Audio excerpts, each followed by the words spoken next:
Olá, meus queridos, sejam bem-vindos diretamente de Dois Córregos, interior de São Paulo. Eu, André Massolini, peço licença para falar com você. Vamos então ao e-mail dela que diz assim: Olá, André, sigo o seu canal há mais ou menos um ano e ele tem me ajudado muito a aprofundar o meu processo de autoconhecimento. Tenho 39 anos e por problemas graves de saúde não consigo trabalhar há alguns anos. Estamos juntos há cerca de 7 anos e quando o conheci não sabia que eu estava tão doente. Ele tem assumido todas as despesas e tem uma responsabilidade pela qual me culpo e que nem sequer ele deveria assumir, mas diz que a missão dele é cuidar de mim. Acho isto tudo muito lindo e altruísta, mas se eu pudesse escolher, eu não o colocaria nesta situação. Pensei que ele era tão mais íntegro que eu.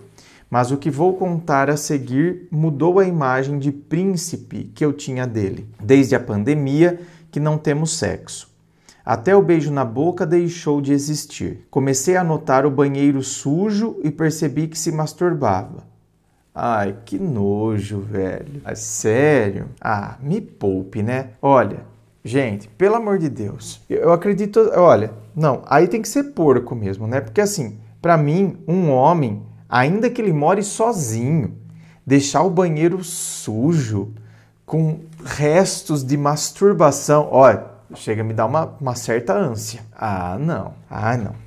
Tem uma coisa que me deixa um pouco com nojinho, é banheiro. Para mim o banheiro tem que estar impecável, tem que estar limpo, tem que... Não.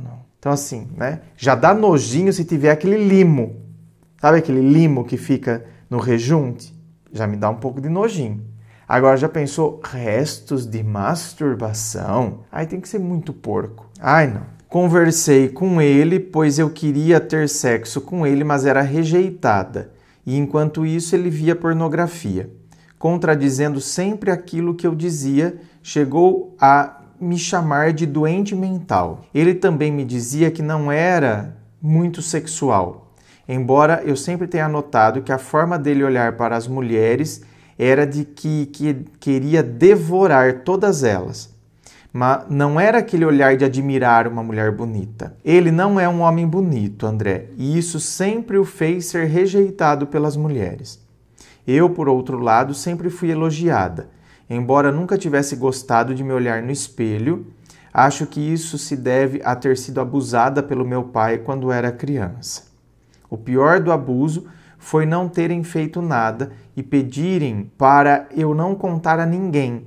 A minha alma foi mutilada. Não sei se sou borderline, mas as minhas emoções são muito intensas. O meu ciúme sempre foi muito intenso e nunca acreditei no meu valor. Sei que discutimos muito no passado, grande parte das vezes por ciúmes da minha parte, mas também sabia do passado dele com prostitutas e a minha intuição me dizia que nem tudo era da minha cabeça. Bom, voltando à falta de sexo.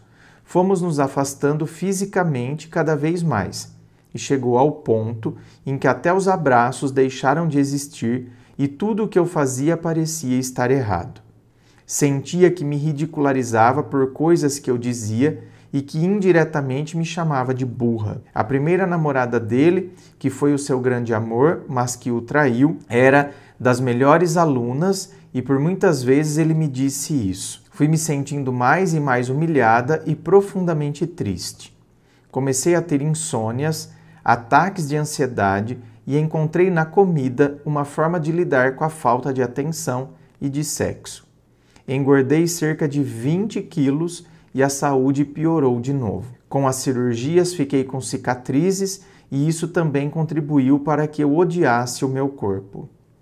Tô tentando aceitar-me, mas não consigo. De há 1 ano e meio para cá, o nosso silêncio, que era reconfortante, se tornou ensurdecedor. A solidão a 2 aqui, ó. Queria sair, mas sem que eu fosse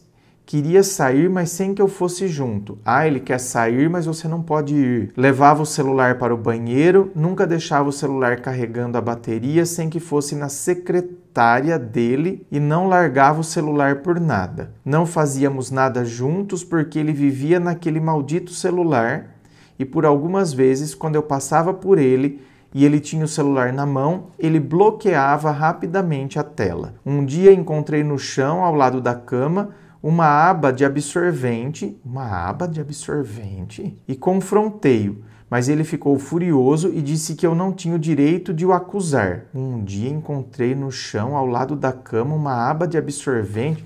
Peraí, bem, mas você fica em casa, até porque você não trabalha. Então, quer dizer, ele levou alguma mulher lá na sua casa? Eu não entendi esse lance dessa aba de absorvente, gente. Olha, estou me sentindo um jumento agora. Juro para vocês. Não entendi esse negócio aqui de aba de absorvente. Percebi que tinha que o confrontar com fatos e não apenas com suposições. Um dia consegui aceder ao celular dele. Ah, ela deve ser portuguesa. Consegui aceder ao celular dele e vi que andava no Tinder. Tinha GPS no perfil do Telegram e deslocações a motéis no histórico de localizações. Naquele momento, alguma coisa se partiu dentro de mim. A pessoa maravilhosa e que eu achava que eu não merecia se tornou um monstro aos meus olhos. Estamos separados, mas tentando perceber se vale a pena recomeçar, pois ele diz estar arrependido. Não sei se alguém que desde os 18 anos fica com prostitutas consegue mudar isso. Hoje ele tem 46. Não vai mudar, querida. Não vai. Alguém que está desde a pandemia sem sexo com você vai voltar a ter sexo agora? Continua a ajudar-me financeiramente e diz que quer morrer ao meu lado. Mas num momento diz que quer ficar só comigo, como no momento seguinte diz que quer viver um relacionamento. Ah, tá. Continuava aqui, né? Diz que quer viver um relacionamento aberto. Acha que não me traiu. Diz que não sabe mentir quando foi o que mais soube fazer nesses últimos 3 anos. Ah, ele não te traiu? Você viu os deslocamentos dele para motel e ele acha que ele não te traiu? Já não sei se sou eu que estou a exagerar, se é ele quem é manipulador. Mas manipular-me por quê, se nem trabalho eu consigo? Mas, minha querida, veja bem, você já ouviu falar que tem gente que é sádico? Sabe o que é sadismo? É gostar de ver o outro sofrer. Então, assim, nem sempre eu vou, por exemplo, o psicopata, quando ele chega naquele grau extremo da psicopatia, que ele quer matar alguém, então ele gosta de tirar a vida, ele gosta de ver o outro sofrendo. Porém, veja bem, eu não preciso ser psicopata para gostar de ver o outro sofrer. E outra coisa, a pessoa não precisa gostar do sofrimento físico. O psicopata, quando ele chega naquele grau extremo, ele gosta de ver o outro do sofrimento físico, certo? Não que ele não possa produzir o sofrimento psicológico também. Mas um sádico, por vezes, ele gosta de ver o outro sofrendo emocionalmente, psicologicamente por ele. Então, por que ele vai me manipular se nem trabalho eu consigo? Para ter você ali. Então, assim, olha só, você disse que é um cara feio e que ele saía com prostitutas. Então, o que faz com que eles queiram sair com prostitutas? Provavelmente baixa autoestima. Óbvio, tem gente que tem fetiche por sair com prostituta, mas talvez o caso aqui seja baixa autoestima, por ele se considerar um cara feio, certo? Ter sido rejeitado pelas mulheres. Agora, tem uma mulher que depende dele. E tem uma mulher que não só depende dele, mas tem uma mulher que gosta dele, que quase implora por sexo. Então, é o oposto de tudo que ele viveu até hoje. Então, ele não quer perder o que você representa. Você representa tudo que ele não teve. Você representa o desejo feminino, coisa que ele nunca sentia. Estou fazendo medicação psiquiátrica forte. Deve ser de Portugal mesmo. E mesmo assim, tenho vindo a piorar. Não tenho condições para fazer terapia, senão não pensaria 2 vezes. Então, esta é uma parte da minha história, bastante resumida. Obrigada se ler este e-mail, saiba que tem me ajudado muito nos meus momentos de crise. Eu que agradeço, minha querida. Então, olha, meu anjo, agora você tem que pensar, certo? Então, tem coisas que a gente tem que usar a razão. Eu não tenho ninguém que possa me ajudar, eu não tenho família, só tenho ele. Porque assim, minha querida, se for para eu viver também às traças, eu não posso trabalhar, e tem esse cara que me ajuda, aí tá vendo, gente? Aí às vezes a gente tem que olhar pelo lado prático do negócio. Mas eu vou conseguir? O que é conseguir e olhar pelo lado prático? Eu vou conseguir abstrair? Deixa ele, se ele gosta de ter eu aqui ao lado, né? Que eu entro nesse papel também para dar o que ele quer e ao mesmo tempo eu tô aqui, né? O cara me ajuda, e eu finjo que essas coisas, eu finjo que eu me importo. Só que dentro de mim eu preciso não me importar mais. Para eu ter qualidade de vida, eu não tenho que me importar mais. Só que se eu não me importar mais, também não vai estar servindo para ele, porque pelo visto ele quer isso. Ele quer que você se importe. Ele quer que você sofra por ele. Só que também, né, eu vou viver uma vida de sofrimento. Então, se você conseguisse, o que eu acho difícil, mas se você conseguisse, entende? Eu recebo a ajuda dele e eu estou ajudando ele. Só que eu vou ter que montar um papel. Eu não conseguiria. E sabe só por que eu estou te falando disso? Porque eu já atendi pessoas que fizeram isso. Não porque eu aconselhei. Eu já atendi pessoas que, por exemplo, já atendi mulher que descobriu que estava sendo traída. E aí, ela mesma me disse, eu já atendi uns 2 casos assim. Ela disse assim, olha André, o negócio é o seguinte, tem muita coisa envolvida, tá? Eu ajudei ele a construir tudo que nós construímos até agora e eu não vou abrir mão, não. Não vou mesmo, ela falou. Então, foi um baque para mim. Eu comi o pão que o diabo amassou quando eu descobri que ele estava me traindo. Eu dei barraco, eu não sei o quê. Só que depois eu vi que ele não ia mudar. Só que eu vi também que eu não poderia parar de cobrar, porque senão também ia desbundar. Ela falou, só que eu não ligo. E eu parei de sentir sofrimento como eu sentia. Eu sei que ele dá os pulos dele ainda até hoje, ela falou para mim. Eu sei, mas eu precisei fingir. Fingir que não vejo. Fingir que de vez em quando tô cobrando para ele ficar ainda em estado de alerta. Mas eu não me importo mais, ela falou. Se ele tá, não tá, se ficou, se saiu com fulana, ciclano, não sei o que, eu não me importo. Porque a imagem que eu tinha dele já acabou mesmo. Quando eu descobri a primeira traição, quando eu descobri tudo o que estava acontecendo, ali foi o meu inferno. Então, ali eu descobri, porque ali eu não fazia ideia que ele agia desse jeito. Então, eu consegui, certo?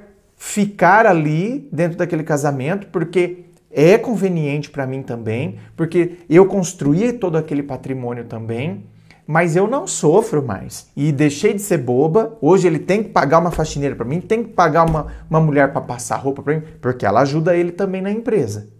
Tem isso. Só que antes ela ajudava ele na empresa e se matava em casa para dar conta, para depois ele gastar com outras na rua. Então agora ela também se ligou, entendeu? Então ela conseguiu desenvolver um mecanismo que para ela agora está confortável. Mas é fácil desenvolver esse mecanismo? Não é. Tanto que esse exemplo que eu estou dando aqui é uma exceção. A maioria dos casos que eu atendo aqui são mulheres que, às vezes, por exemplo, algumas delas tinham uma condição de vida muito boa com o marido, muito boa. Seria conveniente ela ter fingido que não viu para manter aquele padrão de vida. Não quis, não. Sai fora, prefiro voltar a trabalhar, do que viver isso aqui. Não, sai fora, não quero. Esse seria eu também. Porque eu não consigo não viver uma verdade. Não adianta. Então, assim, e para mim não seria nada saudável. Então, tá vendo? Eu tenho que ver o que será saudável para mim. É claro, tem coisas que não tem muita saída. Assim como já tem de caso aqui, em que a mulher não tinha como ela sair daquele casamento. Não tinha. Porque o marido tinha feito uma dívida de mais de 100 mil reais no nome dela. E ele não deixava ela trabalhar. Então não tinha para onde ela correr. Ela tinha que continuar casada com ele até ele pagar aquela dívida. A mãe não queria ela de volta na casa. Não tinha, gente, para onde ela correr. Então, tá vendo? Tem coisas que eu vou ter que enxergar de maneira prática, de maneira concreta. E aí, por exemplo, se não tem para onde eu correr, eu tenho que criar um ambiente, no mínimo, o mínimo saudável para eu conseguir viver aqui nessa situação. Senão eu enlouqueço. Mas aí entra dentro da análise de cada situação, de cada detalhe, de cada pormenor. E você? Você conseguiria viver assim nesses exemplos que eu dei aqui? Deixa aí nos comentários. E se você quiser saber sobre os meus atendimentos, quer vir aqui no atendimento online para a gente mergulhar aí na sua história, para que eu possa te ajudar, é só acessar o meu site www.andremassolini.com.br. É o meu nome transformado em site. Lá no meu site você encontra também as informações dos meus livros Dor de Amor Tem Jeito, Teu Amor Próprio Te Salvou, que vão te auxiliar nesse processo do autoconhecimento. Inscreva-se, fico aqui aguardando a sua inscrição. Se você curtiu, dá o seu joinha, compartilhe com seus amigos. Muito obrigado, beijo no coração e, é claro, um forte abraço.